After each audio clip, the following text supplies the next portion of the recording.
Hey guys, it's Caitlin. Welcome back to my channel. If you're new here, my name's Caitlin. I'm 18 and I have cystic fibrosis. This is Chris. We call him Mouse. He actually is also dying. He has Crohn's. And today we're gonna play Never Have I Ever Chronic Illness Edition. I feel like this isn't gonna go well. All right, first one. Never have I ever broke something in the hospital. I have. What'd you break? You know to pump on the IV? You broke a pump? I almost One of the did that. channels. I almost broke a pump. I broke one of the channels. I didn't break the actual pump. I almost broke a pump because I was trying to like skateboard on the IV pole outside. And the pump completely fell off the IV pole. Ooh. And you know the saline bags? Yeah. It pulled the saline bags and the saline was going everywhere. And my mom freaked out because she was like acting like it was blood or something, like she was trying to catch the saline, and it was just weird. So I just hooked it back up and walked back in like nothing happened. Why has your pump got scratches on it? I don't know. Oops. Okay, 2. Never have I ever used my illness to get something I want. All the time. All the time. Yeah. I got out of gym. I got out of class. I got food. I got out of plans that I just didn't really want to go to. Absolutely. Family functions. Yup. Doctor's appointments. I don't feel good. Not going. Work. School. There was something else that babysitting. I got out of babysitting a couple times because of it. Never have I ever made myself sick on purpose. I have. I can't. I can. I kind of can, but I really can't, you know? I used to do it a lot when exams were coming up for school. So if any of my teachers are watching, y'all already know because I only made it to exams 1 year. 2 years. 2 out of the 4 years of high school, I made it to exams. But because I used to get so stressed, I'd end up making myself sick. Not necessarily on purpose, but it was kind of on purpose because then I wouldn't have to take my exams at school. So I wouldn't stress about it because during exams, I always coughed and like just couldn't breathe. And so it'd distract everybody. That, and then there was another time that I made myself sick on purpose. And I think it was just because I didn't want to go to a family function, to be very honest. Never have I ever lied to my doctors so I could leave. Multiple times. Almost every the time time. I'm there. Pretty much every time I'm there. That's how I I go home. Once I hit like the 10-day mark, I'm done, bro. Like we out. I Right. feel fine. We out. I'm done.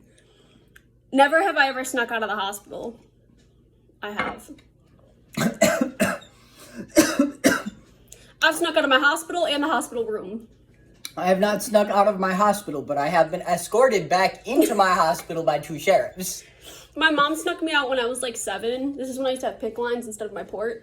And they used to cap you off every couple hours. And my mom snuck me out and put clothes in the car and made me change out of my hospital clothes and took me to a fair when I was like 7.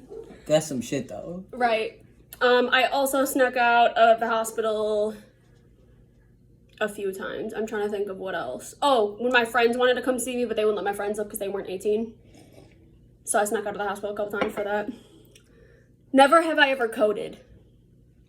I've coded. If you guys don't know what coding is, so it's usually code blue? Mm-hmm. Yeah.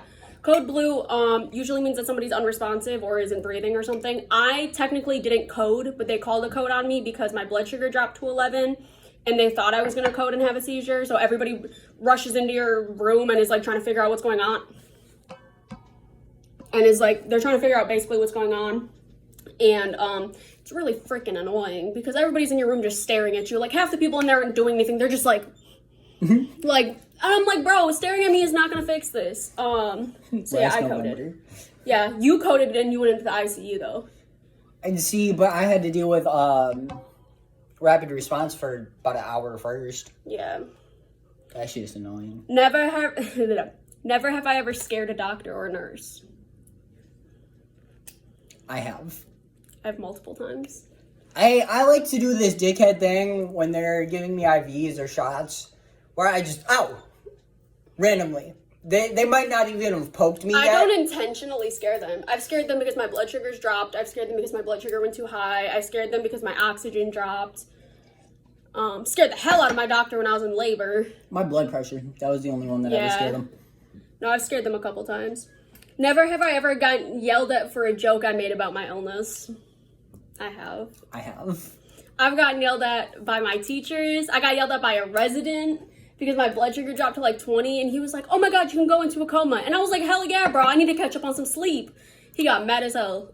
He went and told my actual doctor. My doctor was like, oh, that's normal. She does that all the time. Both dropping your blood sugar and the jokes.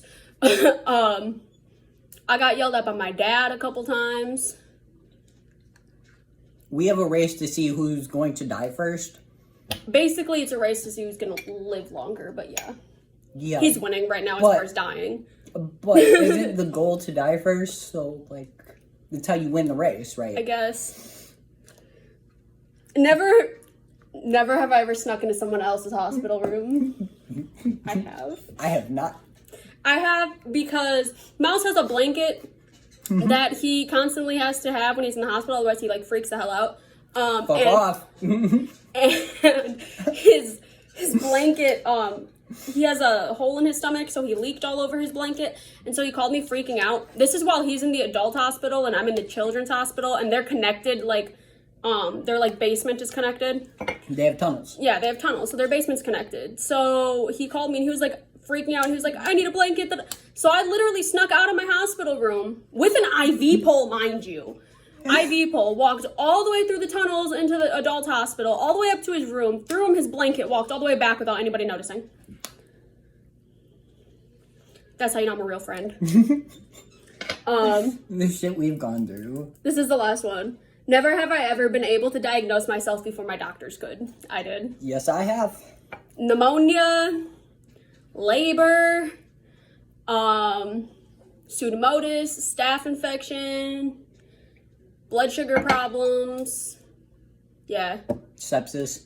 Yeah, yours was sepsis. Walked in there, you're going to need to do this, and this.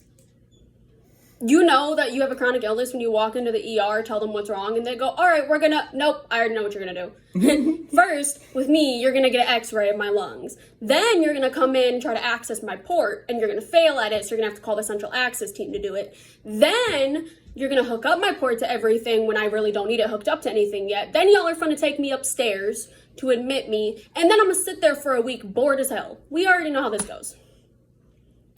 Pretty much. My order of operations are a bit different, but pretty much. Right. So that's all for today. I feel like nobody else does a Never Have I Ever Chronic Illness edition, so people are gonna be like, what the hell? But yeah, it works. I mean, yeah, kinda. Alright, bye guys!